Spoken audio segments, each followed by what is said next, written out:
উসমান হাদির মৃত্যুতে রাজশাহীতে বিক্ষোভ ও আওয়ামী অফিসে ভাঙচুর। চট্টগ্রামের সাবেক মন্ত্রী মহিবুল হাসান চৌধুরী নওফেলের বাড়িতে আগুন দেয় বিক্ষুব্ধরা। হামলা করা হয় ভারতীয় সহকারী হাই কমিশনারের বাসভবনেও। এছাড়া দেশের বিভিন্ন স্থানে বিক্ষোভ করে বৈষম্য বিরোধী শিক্ষার্থীরা। সহকর্মীদের তথ্য ও ছবিতে দেখুন ডেস্ক রিপোর্ট। নায়াসিনামাইড ও স্যালিসাইলিক সমৃদ্ধ লিলি ফেস ওয়াশ যা ফেসের ডেড স্কিন সেল দূর করে দেয় দ্বিগুণ ফাস্টার ব্রাইটেনিং।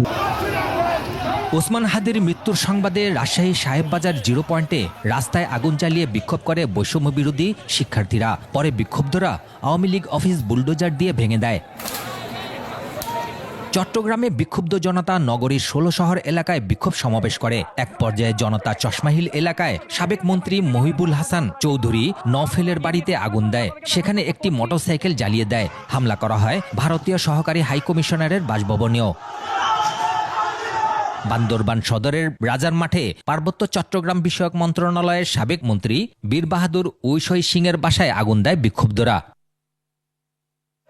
জয়পুরহাটে হয় বিক্ষোভ মিছিল। নেত্রকোনা শহরের কালেক্টর মাঠ থেকে এনসিপি সহ বিভিন্ন দলের বিক্ষুব্ধ নেতাকর্মীরা মিছিল করে।